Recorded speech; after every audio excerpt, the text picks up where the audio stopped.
Well, welcome everyone to this great digital Hollywood panel. We have I say it frequently, but they're always great panelists, and this one is no different than the others. We are joined for this panel called Generative AI Law. Let's Get Real. Is copyright a right, or does it have temporary legal status? And it's going to be a lively conversation, I'm sure. We have Avery Williams, who's a partner at McCool Smith, and then I'm going to ask each of you to introduce yourselves and give a little bit of background. Karen Chesley, who's senior litigation counsel at the New York Times. And then we also have Skylar Sky Moore, partner at Greenberg Glusker. So thanks everybody for joining. Thanks for having us. Outstanding. So I'm going to go, Karen, let's start with you. We'll keep it to like 1 to 2 minutes, and then we're going to dig right into it because we have so much to get into.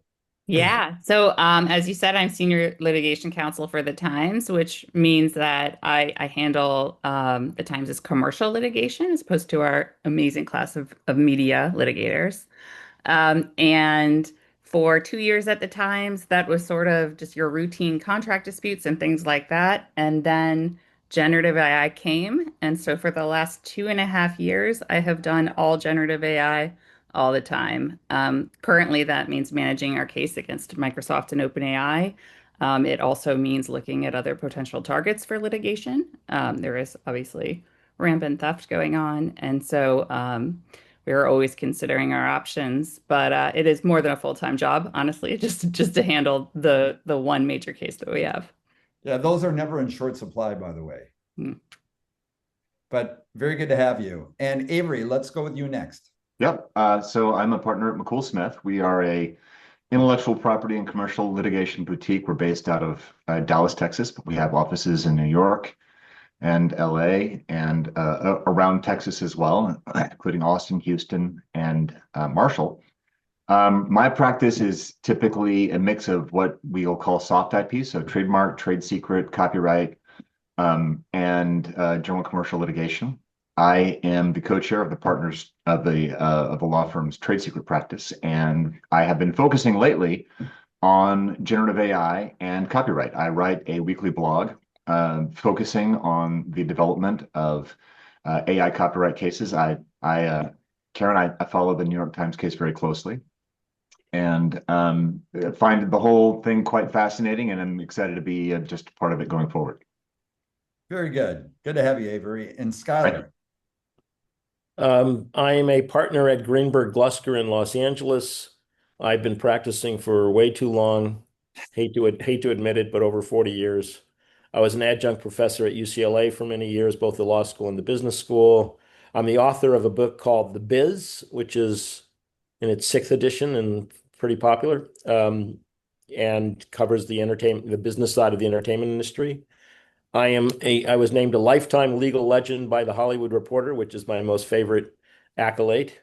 That's a good accolade. I like that one. And I have a monthly column in Forbes, which covers all things entertainment, including AI. And I have an entire course on YouTube, which anyone can find under Sky Moore Attorney, but just all together. So that's my 2 cents. Very good. Listen, good to have you, Sky. And I'm Peter Ciotti. I'm your moderator. I'm chairman of Creative Media, which is my firm that's focused on media, entertainment, and tech. Very deeply focused on AI, and I have been from the beginnings when ChatGPT came out. And I write a weekly newsletter called The Brain that you can find on Substack at themediabrain.substack.com. And I'm a very vocal proponent on behalf of the creative community. And we're gonna discuss all sides of the equation, but my perspective is very much that when technology will always be here, we got to embrace it, of course, rather than wish it away, because there's the good, but it needs to be done right. And so my raison d'etre is really about rights holders and the need for them to participate in this value creation, this unlock with AI. And so I represent media companies in negotiations with AI developers in terms of licensing their content for AI use. That's a significant part of what I do, in addition to just my overall championing and trying to find a solution to the compensation problem. So that's my background. And with that, because we have so many topics to get into, we're going to get into copyright. there were some very significant fair use decisions that just came down, and we'll dig into those a little bit deeply because there's a headline story and then there's the real kind of depth to what they represent.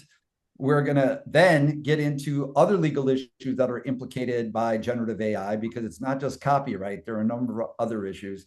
And then we'll talk about regulation, legislation, predictions, but we're going to first get into copyright itself. And Karen, because you are right, you are, I would say, the most important case. I'll say it. I think that the New York Times case versus Microsoft and OpenAI is the most important case that's out there in terms of overall visibility and what it represents.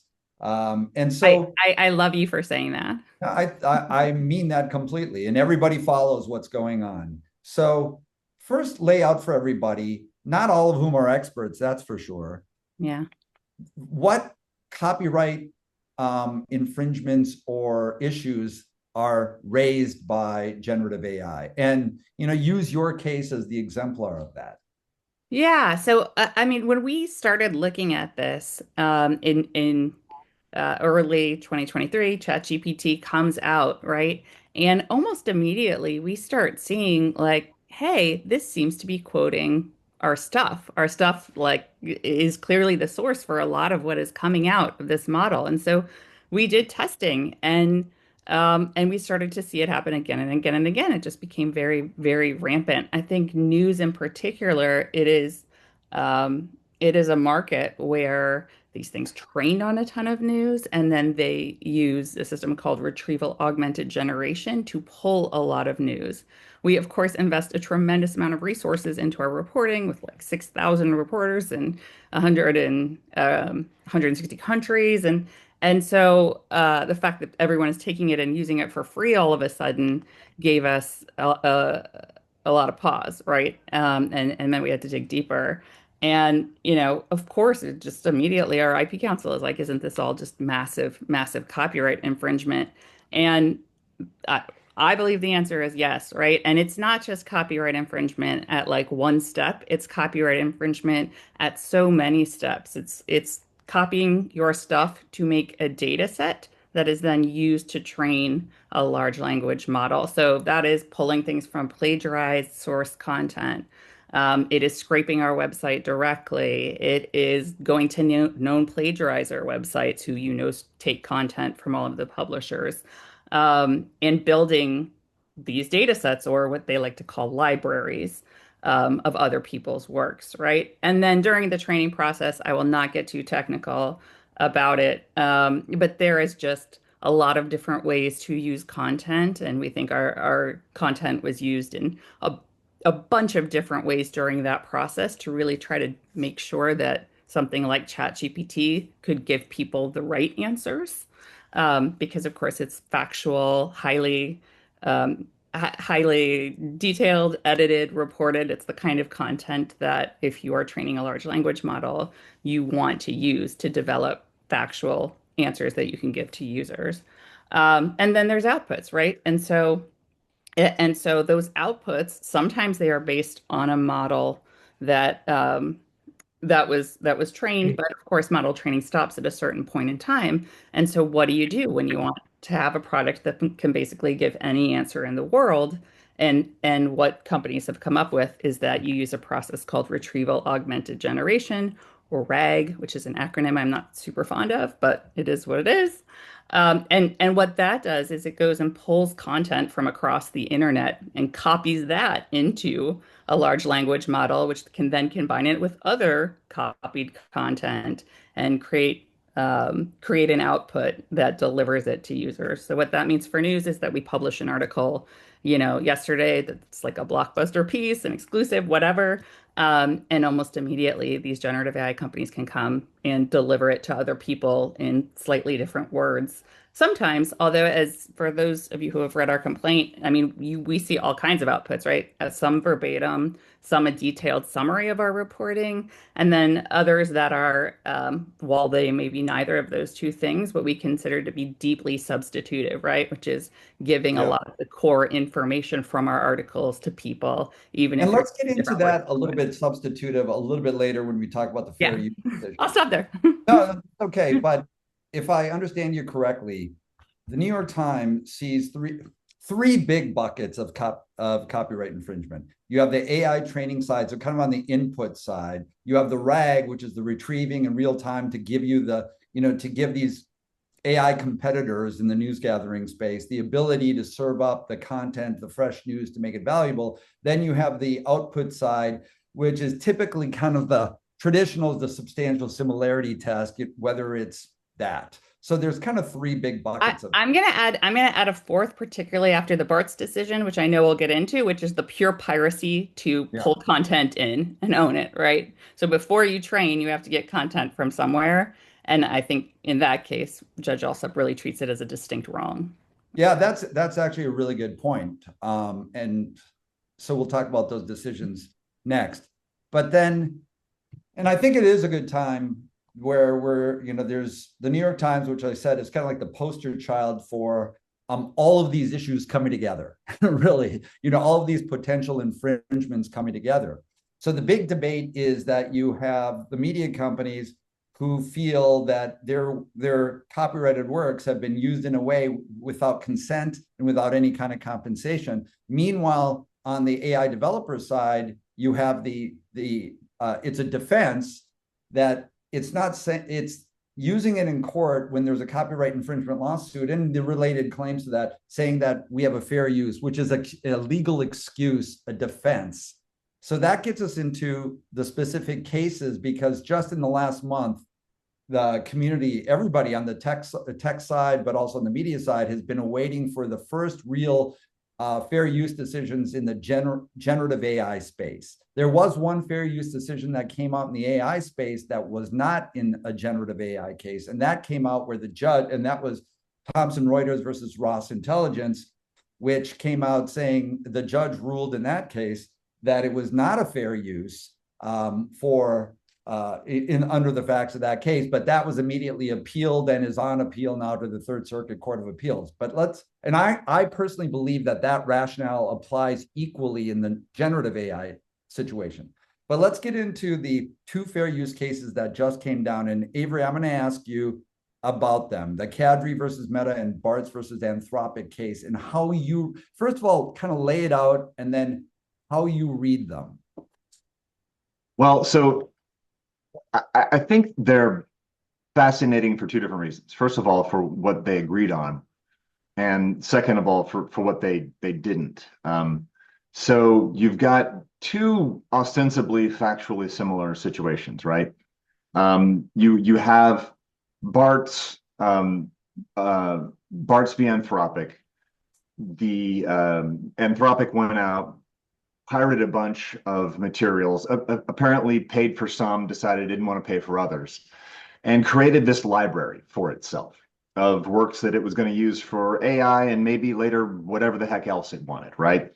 It made copies of these books and then put them in the library, digitized them, scanned them, used them for generative AI training, kept the books around for whatever else it wanted to do. And I think what you see from Alsop's ruling is a clear line that he's sort of divided the case into. Training on pirated materials versus training on non-pirated materials that you've acquired legitimately, which is a little different from the way Chabria approached it. And by the way, for everybody out there, Alsop, it's Judge Alsop from one court in the Northern District of California. And then right. Chabria is, I think it was Vince Chabria in the Northern District of California as well. Right. So you've got two neighbors who are coming to really the same end conclusion. They both found fair use, but for very, very different reasons, which can lead to very, very different results in the future. So they have a bit of a disagreement on the effect of piracy and whether or not that sort of taints the future fair use. Alsop said, absolutely it does. If you've got a book that you just pirated and you're going to create a general purpose library from it, then your initial acquisition was piracy. You don't just get to have it and keep it and use it. Chabria, for his part, said, you know what, I'm not really going to worry about that so much. It's all part of the same transaction where you're acquiring these materials for use in AI training. And if it's for that, then if it's fair use, it is, and if it isn't, it isn't. Now, there's also a slight factual difference between these two cases. In Bart's via Anthropic, you see Alsup really sort of detailing this general purpose library that he says Anthropic has created. You don't so much have that factual scenario in the Meta case, Kadri v. Meta. So there might be a bit of a difference there.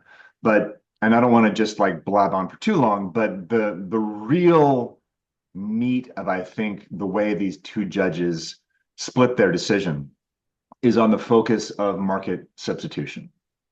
Chabria came out very, very strong, saying you cannot take a new technology that has the possibility of turning out millions and millions of works that compete with the source material, even if the works that are created aren't themselves individually infringing. You cannot simply say that's just like the way people learn, because people don't produce millions and millions of pieces of work in a day. By the way, and let me just throw in on that, because that is one of the arguments that I hear all the time from the tech side, which is there is no difference in what AI is doing from what humans have been doing since the beginnings of time, which is that they hear a song and they write a song that's inspired by it, that's like it. And I always say, well, there is a difference, because if you're too literal to your inspiration, you're going to be sued for copyright infringement. And secondly, you're not creating an entire system on which you can enable millions and millions of people to copy or create. So, right. And Sky, don't worry, I'm gonna get to you. I want to get your thoughts about this too. But Avery, continue. Well, and Alsup took the tech side's position, right? He said, this is no different than if you were to give these materials to school children and create good writers, through providing this information. And Chabria very much disagreed. He said, not to get into the nuts and bolts of it, but the market effect, which is what you're really measuring in factor number 4 of the fair use test, is not remotely similar. It's not remotely similar to teaching kids how to write like Jane Austen or whoever else they might, like the New York Times authors. It is not comparable from a market impact point of view, because what you have is, if you expand the idea just a bit, you have millions and millions of substitute works that pop up. Now, who's to say where this is all going to end up? You have two very divergent opinions. They're both very, very new. I'm sure they'll need to work their way through the courts on both angles. But you did see, for example, the Copyright Office, and let's put a pin on that in that. Fair enough. So I appreciate you laying that out in Sky. When you just based on your own reading of everything, I'd like you to give your perspective, and also include, we've talked about the kind of the media, the content creators, the copyright owners' perspectives, but I'd like to hear just how you thought about those fair use cases, and also what we're missing, if anything, on behalf of what the tech community would say why it's fair use. Yeah.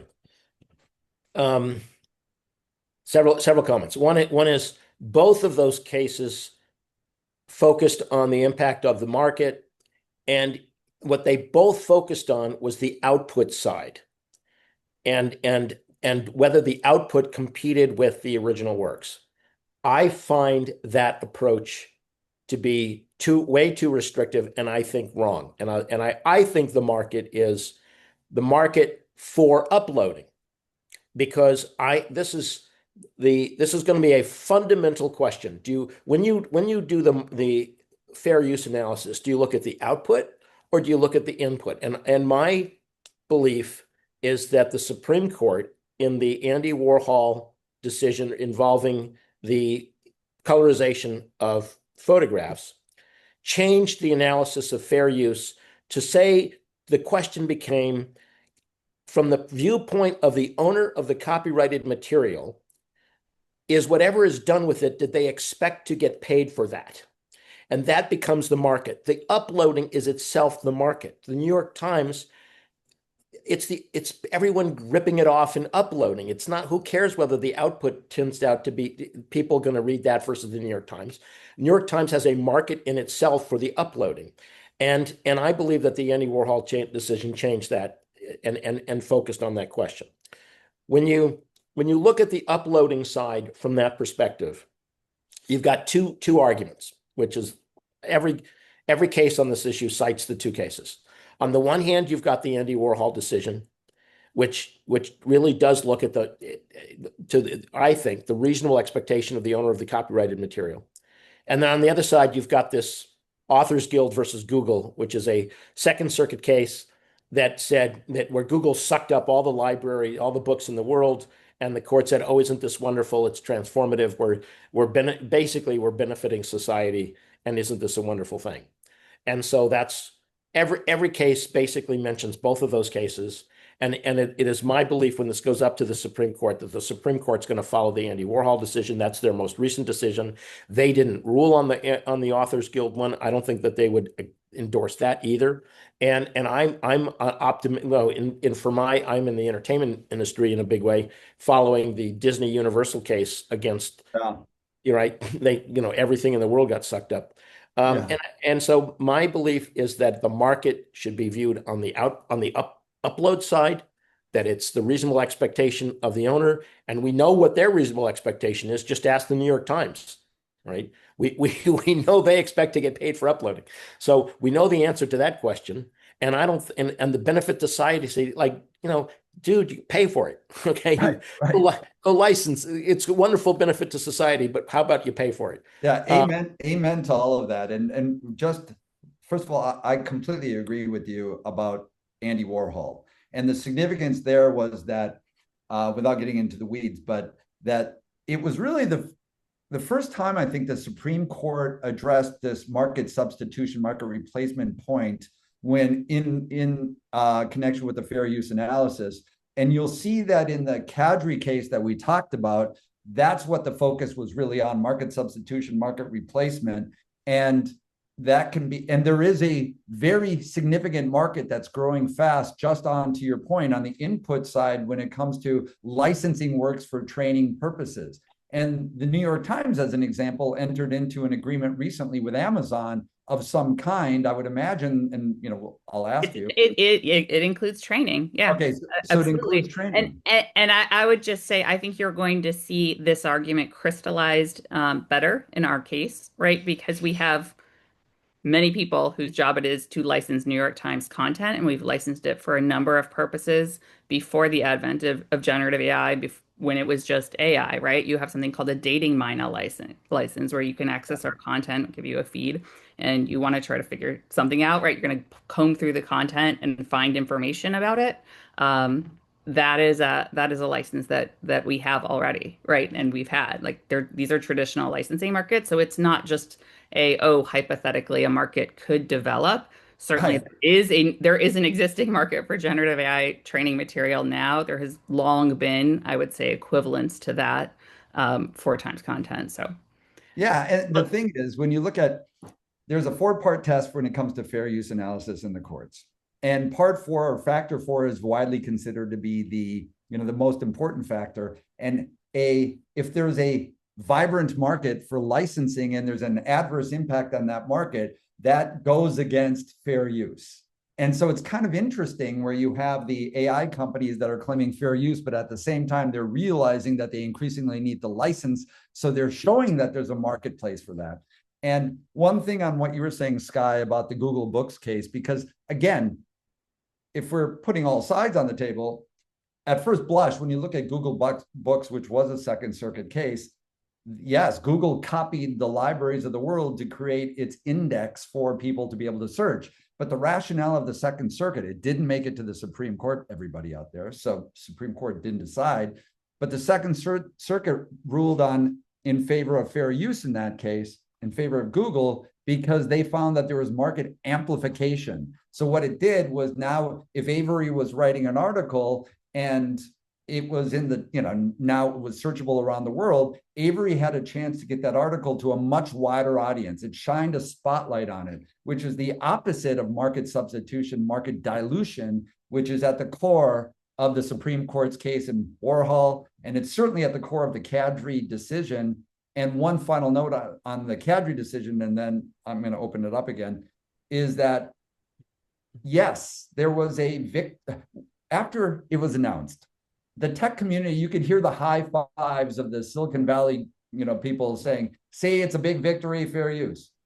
Read the opinion, everybody. The judge himself says this should not be considered precedent that this is a fair use finding with any applicability beyond the facts of this case. He said what it is precedent for is that the plaintiffs dropped the ball in terms of what they should have argued to me, because if they argued the right points, then I would have rejected fair use in that case on market dilution, market substitution grounds. Peter, when we read the case, it is a technical loss. I mean, I'm talking about Kadri specifically. It is in every other way a win. Like, we view this as great precedent for our case, right? I mean, he starts out the opinion saying the question is whether or not training on copyrighted content is illegal. And in most cases, the answer will be yes. That is a direct quote. Right. Obviously, for our case, there's particularly good nuggets about how news is very much likely to meet this market harm test that he's laid out. So I think there is a lot to love for people who have existing lawsuits. But he, in my view, he was still focused on the output. And I think that was the fundamental mistake in both of those cases, that they should have focused on the input. That's agreed that the plaintiff should have focused on all of that. And then on the market substitution, market dilution, there was no evidence that they presented that there was any adverse impact on their marketplace. But Karen, go ahead. You have to remember, this is a case that the judge really took the plaintiff's attorneys to task midway through the case, right? It was widely reported. He said, this is a direct quote, "You are not doing your job. This is an important case, and you and your team have taken on a case you are either unwilling or unable to litigate properly," right? And so they hire more lawyers after that happens, but then those lawyers seek to extend discovery, and the judge, I think, denies that, right? So discovery in that case was very much lacking, and you have to wonder if it had gone on longer and been done better, whether or not you'd have a different result. And Avery, you were getting into what the Copyright Office itself was saying about these issues that we're talking about. So go ahead. Well, we've seen, and I'm not going to be able to remember the case where this first arose, but this market substitution argument percolate up, right? It came up early in some of the cases, and it was present in part 3 of the Copyright Office's commentary, where they talked about this very issue, where you have a situation where suddenly, if you want a song or if you want a painting, you don't have to go out and hire a songwriter or an artist or a musician. You can just click a few buttons in Suno or Udio or Midjourney, and you can upload a sketch that you want it to look like. And it is a substitute for a person for hire, right? Which is very much in line with what the Copyright Office was sort of warning about. And then, of course, Perlmutter was summarily dismissed. And we all kind of wondered, what effect is that going to have on sort of the court's view of this? But we see it pop up again in Meta and Kadri. What I thought was very interesting to see that line of reasoning sort of work its way through the courts, and that whole idea of you're not just dealing with the specific output that is per se itself infringing, but the fact that you have, I mean, I hate to say it this way because it's not exactly technically right, but as much as replacing the work, you're replacing the worker. You are now creating a substitute for a person who does a thing by taking that person's things, which is, not just a violation of copyright in my humble estimation, but a very sort of dynamic shift in the way intellectual property rights would be allocated, period.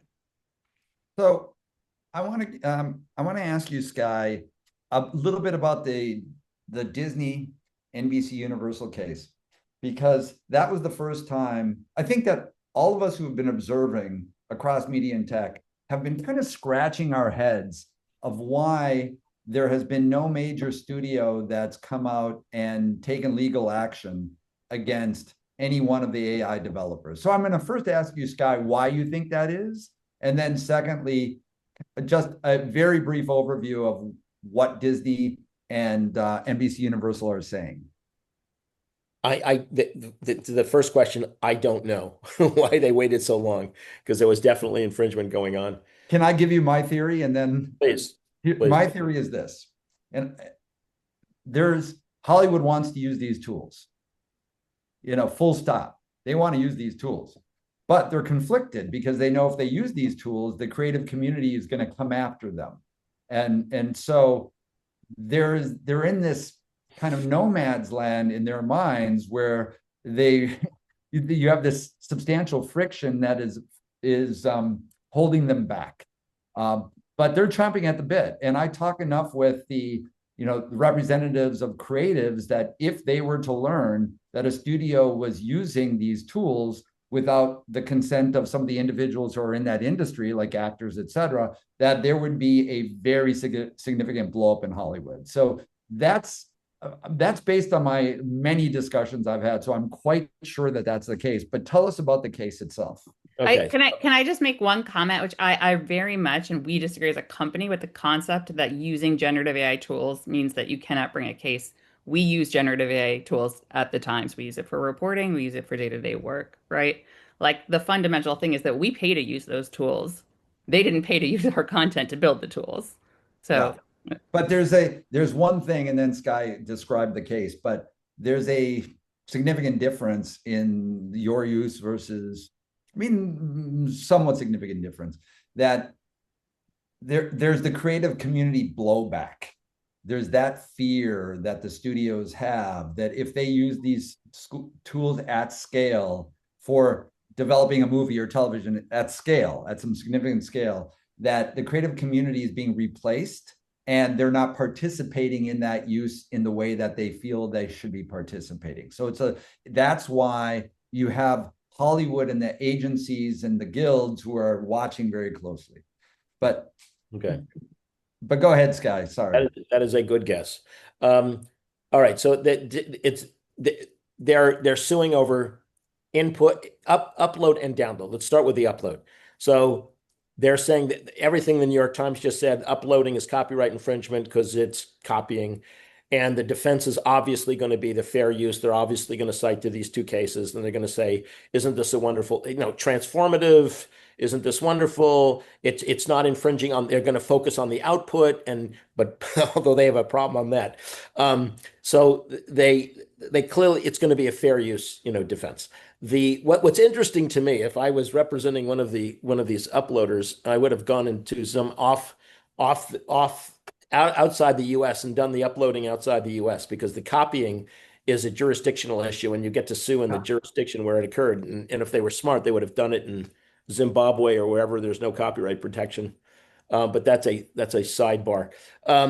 Then there was the output side, and the customers of Midjourney was just outloading, like nonstop, and it was identical and it was exactly the same. So there's no question there was copyright infringement. But the defense is obviously going to be, for Midjourney, is going to be, we didn't do it, right? Our customers did it. Now, the funny part was Midjourney then put it all up on their website and said, "Isn't this wonderful? Look what you can do. Okay, isn't this fun? Here, look what our our customers have done, and you could do it too." And then they're going to claim for that, they're going to claim Communication Decency Act protection under Section 230, and they're going to say we're not liable for what people post on our website, okay? Because there's this, and the studios are free to do a takedown notice, but there's no liability.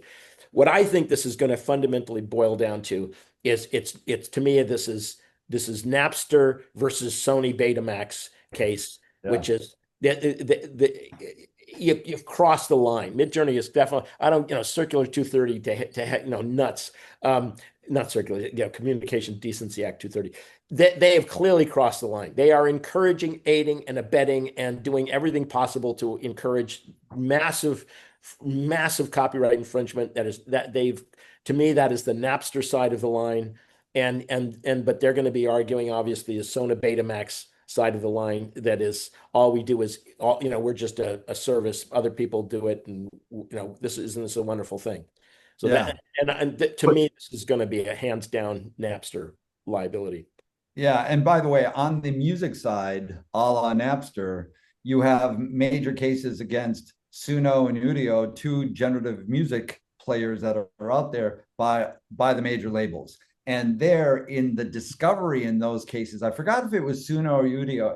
Avery, you'll know. I think it was Suno, where in court papers, the company conceded that they essentially scraped the entire internet, the world of music out there, to train their AI to compete with the music world out there without paying, of course, without paying anything to the copyright owners. And so now we have this major litigation that's been ongoing. And of course, the rumblings are happening that there's going to be some resolution, some settlement of some kind, which absolutely there should be for the obvious reasons, at least in my view. And I'm sure that if I were a betting man, there will be.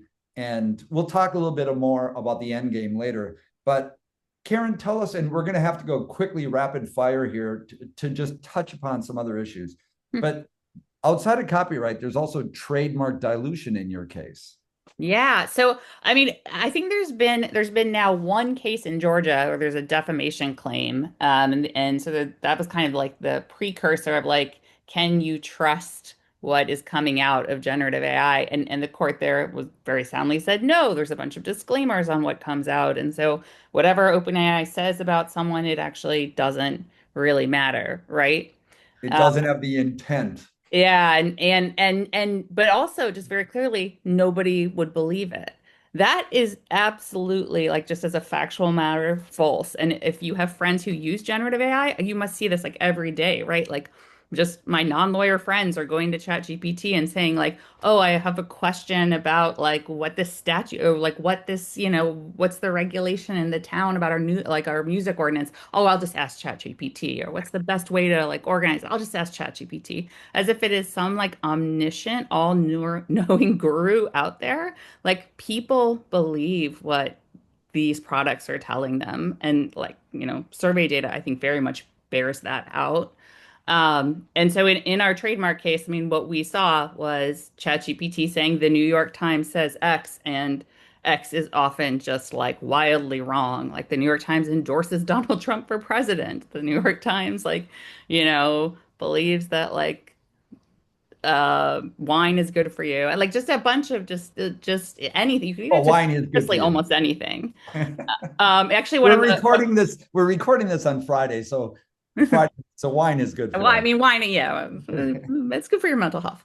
But no, I mean, we like one of the ones that came to us early on was someone asked ChatGPT if we had licensed our content to them for use in it, and it said yes, right? And that comes back to us. And so, at the end of the day, they're using our trademark in a way to kind of give legitimacy to things they're saying, and a lot of those things are wrong, and they're just spreading misinformation. I mean, one So thing, it makes the New York Times look bad. yeah, I mean, dilutes the value of our brand, right? The more people use them, and the more like they trust it, and again, like the surveys show, like the trust in these products is just extremely high. Uh, Yeah, including higher than the New York Times itself, right? So, for sure. Can I offer an anecdote here? Yeah. I have a friend who's a physician and a family member who's a physician. And all of the nightmares that doctors have about people going on YouTube and doing their own research about their healthcare and then coming in and telling their doctor what it should be has been amplified like 100 times by people going on ChatGPT and saying, "What should I do for my rash?" And they come in and they say, "I want this particular insane treatment." And they're like, "Actually, no, this is what you need." And they will sit there and disagree with a licensed physician because an AI told them something different. If someone is going to stand up in court and say no one believes AI, they are just not talking to people about how they Yeah. treat AI. I had a friend fighting with a client because the client had used ChatGPT to analyze a contract, and the contract said it said something, and they believed that the lawyer was then wrong. Yeah, Yep. and just one thing that gets me on the defamation case you mentioned was that imagine if somehow you are disparaged and your personal reputation is ruined by some output on by generative AI, and there's no ability to rehabilitate yourself through the courts because there's no intent supposedly. Like there's all these kinds of issues that just are going to be swirling. But I do want to talk about, and we only have about 8 minutes left. But Avery, outside of copyright, there's also the issue of individual rights, and there's different flavors of that. Just touch upon that a little bit. Sure. You have a very strong name, image likeness, right, of publicity in California, that, could be problematic in a couple of ways because of, how to bring a nationwide class based on something like that. Right of publicity is very strong. You also have various biometric laws across the United States that my law firm, for example, represented the state of Texas against Meta for unlawful collection of biometric information. It resulted in an enormous settlement where Meta had to pay. There's another type. How much was that payment? I think it's It was $1.4 billion. Yeah, 1.4 billion people. So, the scope of what Meta did was uncanny, and I think we see the same type of possibility from these generative AI companies where they are taking people's faces and like Midjourney, for example, which is just a phenomenal mess up on their part, I think, advertising that you can use Midjourney to make images of Darth Vader or Luke Skywalker or Indiana Jones or any of these lovely like celebrated copyrighted characters, because it's not just Indiana Jones, right? It's Harrison Ford. And if you can make a picture of Harrison Ford's face, you've taken his biometric data probably, or you wouldn't know how to draw his face. So Yeah. there's a lot of very interesting things out there. Whether or not the biometric data laws have kept up with this technology is an entirely different question. But it's not just copyright. And so, Sky, how much confidence, given all these issues that are swirling around, how much confidence do you have that there will be some kind of federal regulation that will be passed by Congress that addresses some of these issues with intelligence? Well, there's a desperate need for it because of the state. Right now, right of publicity is state by state, and the law is in complete chaos, and every state does its own thing, and it's just complete lunacy. They had an opportunity federal to do it on. They just passed what's called a Take It Down Act, and which, but it stopped it gave a right of publicity, but basically, but only for pornography. Only if you were doing putting Taylor Swift's face on some pornographic image. And that was their opportunity to really expand it, but they didn't. The big bill that's pending is called the No Fakes Act, and it's just going nowhere fast. Yeah. So I'm not, the short answer is I'm not optimistic that they'll pass anything. Raise your hands if anybody here is optimistic that Congress is going to pass anything that's really meaningful. Seeing no hands, I'll move on. Yeah, second the motion. One important thing is that, okay, states, what almost happened? There is in big bad beautiful whatever supposed bill, there was AI. There was going to be a moratorium or a stopping to any kind of state AI regulation for a period of 10 years, and then there was going to be a compromise of 5 years, and then finally even this crazy Congress got the message, and 99-1 they voted that all down. So the states are able to create their own regulations, and I think you're going to be seeing a lot of that. So we only have a couple of minutes. I'm going to go around the horn here, where given all these issues, everybody, where do you see the end game of what is going to be permissible and what is not going to be permissible, how it plays out? And like just a very high level, your best description of what the state of the world will be. And Karen, I'll start with you.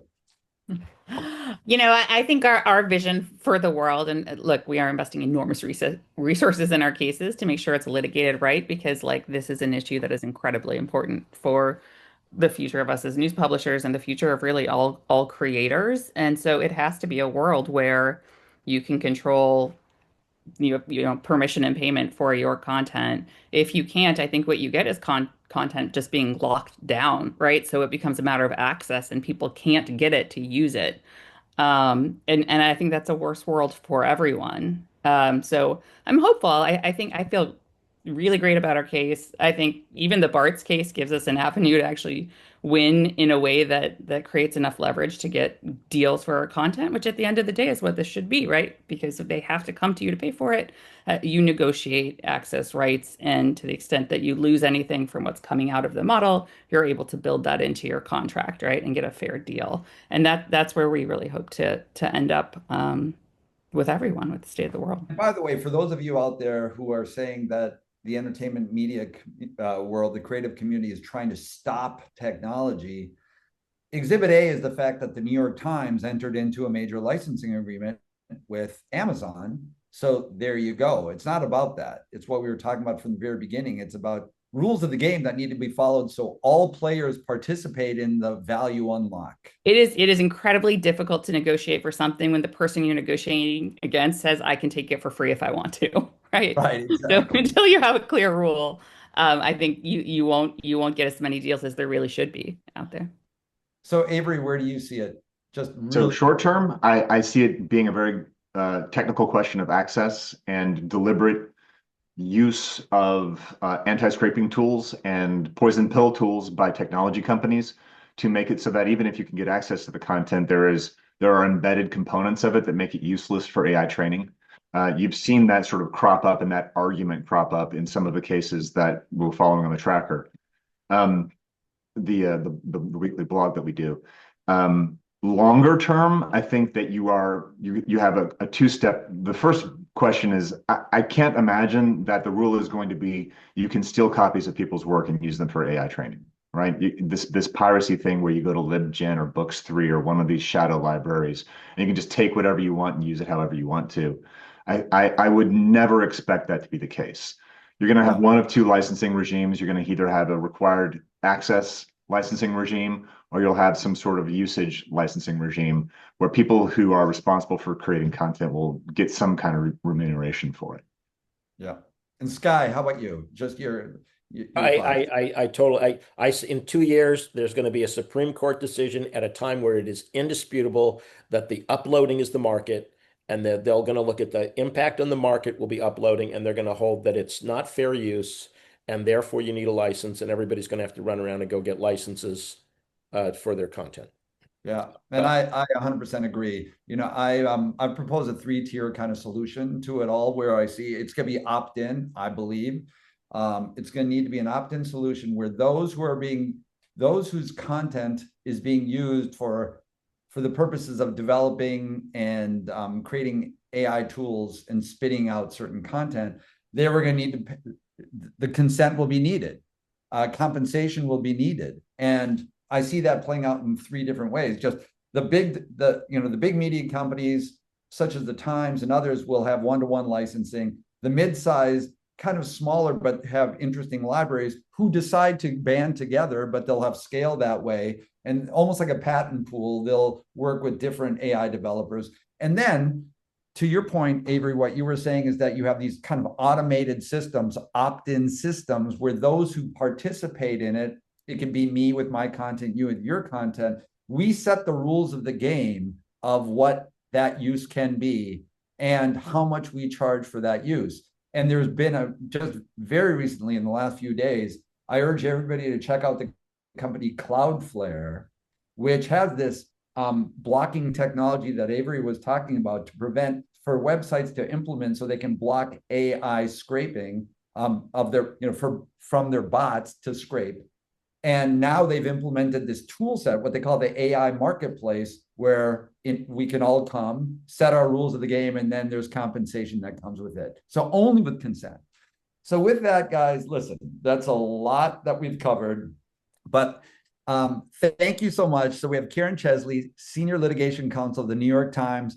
Follow their work. They're doing yeoman's work out there and state of the art in terms of what the arguments are. For those of you who are interested, it is worthwhile to dig into some of the pleadings there. Skylar, Sky Moore, Greenberg Glusker, and obviously what a background that you have, and all the things that you've done. So it's great to have you here. And then of course Avery Williams, who's very deeply involved in AI himself, has his. I'll point out that the McCool Smith does have its AI litigation tracker for those of you who are looking for it. And again, I'm Peter Ciotti. Check out my blog and my weekly newsletter on Substack. And these are the kinds of issues I get into. So with that, thanks everybody.